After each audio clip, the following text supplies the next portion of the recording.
Selamat pagi, bertemu lagi dengan saya Ihda Hayati di mata kuliah Ilmu Gizi. Untuk kali ini kita akan membahas tentang konsep dasar dan istilah dalam ilmu gizi. Kesehatan dan pertumbuhan berkorelasi terhadap status gizi manusia. Misalnya, asupan gizi anak yang kekurangan gizi menyebabkan anak muda terserang penyakit, bisa mengalami defisiensi gizi yang menyebabkan terhambatnya perkembangan fisik, psikomotorik, serta mental. Di sisi yang lain, kalau gizi anak itu kelebihan, maka akan menyebabkan masalah kesehatan manusia, misalnya obesitas, keracunan, bahkan dapat menghambat pertumbuhan. Manusia memerlukan makanan untuk menghasilkan energi dan juga untuk menjaga kelangsungan hidup serta memelihara fungsi tubuh. Setiap jenis makanan yang kita konsumsi mengandung beberapa zat gizi, yaitu karbohidrat, protein, lemak, vitamin, mineral, dan lain-lain. Kandungan zat gizi setiap makanan berbeda-beda, tergantung komposisinya. Misalnya, makanan yang mengandung lemak akan menghasilkan 9 kilokalori per gramnya, sementara protein dan karbohidrat akan menghasilkan 4 kilokalori per gramnya. Zat gizi adalah suatu ikatan kimia yang diperlukan tubuh untuk melakukan fungsinya, yaitu menghasilkan energi, membangun dan memelihara jaringan, serta mengatur proses-proses kehidupan. Sekarang kita masuk ke definisi gizi dan ilmu gizi. Dalam bahasa Inggris, kata gizi berasal dari nutrition, yang berarti jumlah total dari proses yang dibutuhkan dalam penyerapan dan pemanfaatan makanan yang digunakan untuk pertumbuhan, perbaikan, dan perawatan tubuh. Istilah nutrition diterjemahkan ke dalam bahasa Indonesia menjadi gizi, bersumber dari bahasa Arab al-ghizai yang artinya makanan atau sari makanan yang bermanfaat untuk kesehatan. Perlu kita perhatikan bahwa istilah gizi tidak sama dengan istilah nutrisi. Gizi adalah istilah untuk manusia, yang dalam bahasa Inggrisnya adalah human nutrition. Sementara nutrisi merupakan istilah untuk ternak yang dalam bahasa Inggrisnya adalah animal nutrition. Contoh yang lain adalah istilah pangan. Dalam bahasa Inggris food, ini untuk manusia. Sementara pakan, bahasa Inggrisnya feed, ini untuk ternak. Ada beberapa isu terkini yang dikaitkan dengan gizi. Misalnya, pada saat kita belajar tentang makanan yang mengandung karbohidrat, maka kita akan bertemu dengan penyakit diabetes. Kemudian juga ada istilah indeks glikemik, serat, pati resisten, prebiotik. Meskipun pada penelitian terkini juga diketahui bahwa penyakit diabetes tidak hanya disebabkan oleh konsumsi makanan tinggi karbohidrat, tetapi juga karena konsumsi tinggi lemak. Pada saat Anda belajar tentang lemak atau lipida, maka nanti Anda akan bertemu dengan istilah hiperlipidemia, asam lemak trans, asam lemak esensial, omega 3, penyakit jantung, dan stroke. Pada saat Anda belajar tentang protein, maka Anda akan bertemu dengan peptida biogenik, asam urat, MSG. Anda pasti kenal dengan MSG bukan? Ya, monosodium glutamat, yang kita mengenalnya dengan istilah vitsin. Pada saat Anda belajar tentang vitamin, maka Anda akan bertemu dengan istilah antioksidan homocysteine. Dan saat belajar tentang mineral, Anda akan tahu tentang apa itu antioksidan, prooksidan, penyakit osteoporosis, dan anemia. Setelah kita kenal dengan gizi, sekarang kita masuk ke ilmu gizi. Ilmu gizi adalah ilmu yang mempelajari tentang proses makanan sejak masuk mulut sampai dicerna oleh organ-organ pencernaan dan diolah dalam suatu sistem metabolisme menjadi zat-zat kehidupan, baik zat gizi maupun zat non-gizi dalam darah dan dalam sel-sel tubuh, sampai membentuk jaringan tubuh dan organ-organ tubuh dengan fungsinya masing-masing dalam suatu sistem, sehingga menghasilkan pertumbuhan fisik dan perkembangan mental, kecerdasan, dan produktivitas sebagai syarat dicapainya tingkat kehidupan yang sehat, bugar, dan sejahtera. Nah, sekarang mari kita mengenal beberapa istilah dalam ilmu gizi. Ilmu gizi sendiri adalah ilmu yang mempelajari segala sesuatu tentang makanan dalam hubungannya dengan kesehatan optimal atau kesehatan tubuh. Sementara zat gizi atau nutrien dalam bahasa Inggrisnya adalah ikatan kimia yang diperlukan tubuh untuk melakukan fungsinya, yaitu untuk menghasilkan energi, membangun, dan memelihara jaringan, serta mengatur proses-proses kehidupan. Istilah gizi atau bahasa Inggrisnya nutrition adalah suatu proses organisme menggunakan makanan yang dikonsumsi secara normal melalui proses digesti, absorpsi, transportasi, penyimpanan, metabolisme, dan pengeluaran zat-zat yang tidak digunakan untuk mempertahankan kehidupan, pertumbuhan, dan fungsi normal dari organ-organ, serta untuk menghasilkan energi. Istilah status gizi adalah keadaan tubuh sebagai akibat konsumsi makanan dan penggunaan zat-zat gizi. Saat kita belajar tentang ilmu gizi, kita juga akan mengenal istilah pangan. Pangan adalah istilah umum untuk semua bahan yang dapat dijadikan makanan. Istilah makanan adalah bahan selain obat yang mengandung zat-zat gizi dan atau unsur-unsur ikatan kimia yang dapat diubah menjadi zat gizi oleh tubuh yang berguna bila dimasukkan ke dalam tubuh. Sementara istilah bahan makanan adalah makanan yang dalam keadaan mentah. Mari kita menginjak ke istilah yang lain dalam ilmu gizi. Keanekaragaman pangan adalah aneka ragam kelompok pangan yang terdiri dari makanan pokok, lauk pauk, sayuran, dan buah-buahan serta air, serta beraneka ragam dalam setiap kelompok pangan. Istilah makanan beragam merupakan berbagai makanan yang dikonsumsi beragam, baik antar kelompok pangan, yaitu makanan pokok, lauk pauk, sayur, dan buah, maupun dalam setiap kelompok pangan. Sementara istilah gizi sendiri juga mengalami perkembangan dari zaman ke zaman. Secara klasik, gizi hanya dihubungkan dengan kesehatan tubuh, yaitu menyediakan energi, membangun, memelihara jaringan tubuh, mengatur proses-proses kehidupan dalam tubuh.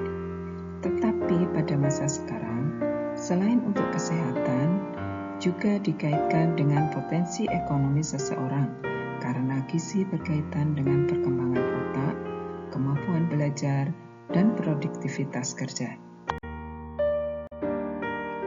Kalau kita belajar tentang ilmu gizi, maka kita akan mengetahui bahwa ada banyak sekali penelitian di bidang gizi. Penelitian di bidang gizi mempelajari hubungan antara makanan dan minuman terhadap kesehatan dan penyakit, khususnya dalam menentukan diet yang optimal. Pada masa lalu, penelitian mengenai gizi hanya terbatas pada pencegahan penyakit kurang gizi dan menentukan standar kebutuhan atau kecukupan dasar gizi pada makhluk hidup yang dikenal dengan istilah angka kecukupan gizi atau AKG. Istilah AKG di Indonesia ini dikenal di dunia internasional dengan istilah Recommended Daily Allowance atau RDA, yang menunjukkan angka kecukupan rata-rata zat gizi sehari bagi hampir semua orang sehat, yaitu 97,5% populasi menurut golongan umur, jenis kelamin, ukuran tubuh, aktivitas fisik, genetik, dan keadaan fisiologis untuk mencapai derajat kesehatan yang optimal. Seiring dengan perkembangan ilmiah di bidang medis dan biologi molekuler, bukti-bukti medis menunjukkan bahwa RDA belum mencukupi untuk menjaga fungsi optimal tubuh dan mencegah atau membantu penanganan penyakit kronis. Sehingga penelitian gizi pada zaman sekarang itu dilakukan dengan pengukuran antropometri, yaitu dengan mengukur dimensi tubuh manusia dari tulang, otot, dan jaringan adiposa atau jaringan lemak. Beberapa isu terkini dikaitkan dengan ilmu gizi. Makanan sekarang bisa dibilang hampir sedikit sekali gizi yang dikandungnya. Misalnya, banyak sekali penggunaan bahan kimia seperti pestisida pada sayur-sayuran, meskipun proses penanamannya organik, tetapi tidak luput dari yang namanya pestisida. Untuk buah-buahan sekarang ini juga banyak sekali yang impor. Buah yang diimpor membutuhkan kurang lebih 1 bulan dalam proses distribusinya. Hal ini menyebabkan kandungan gizi yang terdapat dalam buah-buahan juga berkurang. Isu terkini yang lain adalah makanan anak-anak atau snack pada zaman sekarang mengandung tinggi karbohidrat. Misalnya biskuit, minuman boba, aneka jenang, aneka permen, dan kadang-kadang pada makanan sehari-hari yang dikonsumsi itu juga sangat tinggi karbohidrat. Contohnya nasi, kemudian ada bakmi atau bihun, ada kentang, kerupuk, dan contoh di sini hanya ada sedikit sekali lauk, yaitu dari tempe yang diolah menjadi kering tempe, dan lain-lain. Banyak sekali contoh makanan yang tinggi karbohidrat, sehingga tidak heran pada zaman sekarang banyak sekali anak yang mengalami obesitas. Oleh karena itu, pemerintah mempunyai program untuk mengenalkan makanan yang sehat, yaitu melalui pedoman gizi seimbang. Meskipun pada awalnya pedoman gizi seimbang kurang disosialisasikan sehingga terjadi pemahaman yang salah pada masyarakat sehingga cenderung tetap menggunakan 4 sehat 5 sempurna. Tetapi baru pada tahun 2009 secara resmi pedoman gizi seimbang diterima masyarakat sesuai dengan Undang-Undang Kesehatan Nomor 36 Tahun 2009 yang menyebutkan secara eksplisit gizi seimbang dalam program perbaikan gizi. Gizi seimbang merupakan susunan makanan sehari-hari yang mengandung zat gizi dalam jenis dan jumlah yang sesuai dengan kebutuhan tubuh, dengan memperhatikan prinsip keanekaragaman atau variasi makanan, aktivitas fisik, kebersihan, dan berat badan ideal. Pedoman gizi seimbang digambarkan dalam bentuk tumpeng, di mana bagian kerucutnya menunjukkan konsumsi makanan yang beragam dengan jumlah yang paling banyak ada di bagian bawah dan yang sedikit digambarkan di bagian atas. Kemudian di bagian alas dari tumpeng itu digambarkan perilaku bersih, melakukan aktivitas fisik, dan memantau berat badan. Secara rinci, tumpeng gizi seimbang terdiri dari 1 potongan besar di bagian bawah, yaitu bahan pangan pokok sumber karbohidrat 3-4 porsi sehari. 2 potong sedang di bagian tengah, kiri sayuran 3-4 porsi, dan sebelah kanan buah-buahan 2-3 porsi. Yang ketiga, 1 potongan sedang di bagian atas yang merupakan gambaran 2-4 porsi lauk pauk sumber protein nabati, hewani, dan ikani. Yang keempat, 1 puncak kecil di bagian paling atas yang menunjukkan konsumsi gula maksimal 4 sendok makan, garam 1 sendok teh, dan minyak 5 sendok makan. Pada bagian bawah tumpeng ada pola hidup aktif dan olahraga, pola hidup bersih, dan memantau berat badan.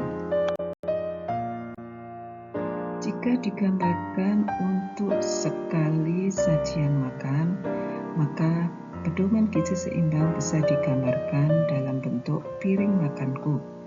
di mana makanan pokok dan sayuran masing-masing mendominasi sepertiga dari ukuran satu piring. Sementara sepertiga yang lain terbagi untuk lauk pauk dan buah-buahan. Di samping itu juga mengkonsumsi air putih, mencuci tangan sebelum makan, dan membatasi konsumsi gula, garam, dan minyak. Jika kita belajar tentang gizi seimbang, maka kita harus mengetahui kelompok pangan.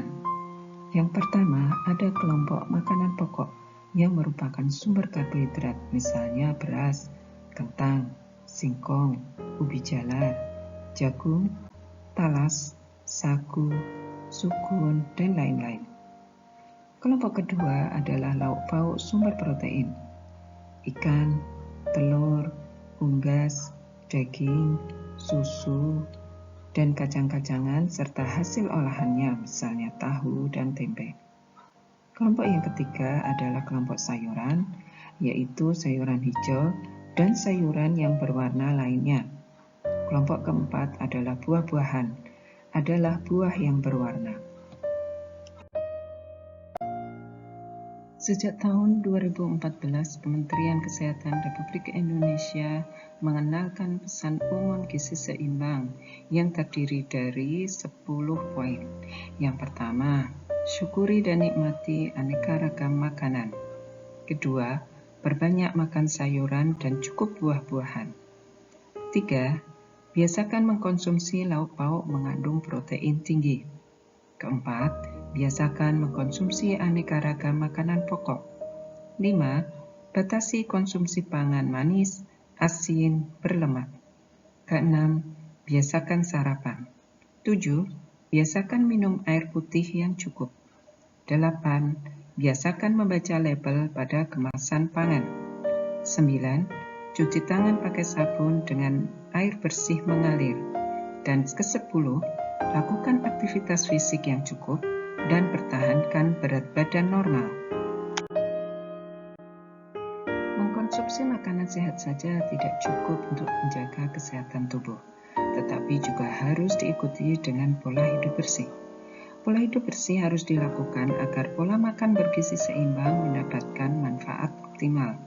Pola hidup bersih merupakan kebiasaan untuk hidup bersih, misalnya mencuci tangan sebelum makan, menyajikan makanan dalam keadaan tertutup agar tidak dihinggapi lalat atau serangga, memasak makanan dengan suhu yang tepat, mencuci sayuran dan buah. Makanan dan minuman dijaga agar tidak tercemar logam berat. Pola hidup bersih yang lain misalnya juga dalam gizi seimbang mendukung program kesehatan lingkungan, yaitu program PHBS, perilaku hidup bersih dan sehat. Konsumsi makanan sehat dan pola hidup bersih harus diikuti pula dengan pola hidup aktif dan berolahraga. Olahraga membantu mengeluarkan energi sehingga menghindari kegemukan. Kegemukan bisa mengakibatkan mudah timbulnya penyakit degeneratif atau penyakit kronis tidak menular. Sekarang mari kita lihat tentang berat badan ideal. Keseimbangan antara asupan makanan dan aktivitas dapat diukur dengan naik turunnya berat badan. Badan yang sehat ditandai dengan berat badan yang ideal. Ukuran berat badan ideal adalah IMT atau indeks massa tubuh atau BMI, Body Mass Index. IMT atau BMI dihitung dengan cara membagi berat badan dengan tinggi badan dalam kuadrat. Dengan mengetahui angka IMT atau BMI ini, maka seseorang bisa digolongkan apakah dia kekurangan berat badan normal, kelebihan berat badan, atau obesitas. Anda akan mempelajari tentang IMT ini pada kuliah yang selanjutnya. Ilmu gizi adalah ilmu yang sangat dinamis, sehingga mengalami perkembangan dari waktu ke waktu.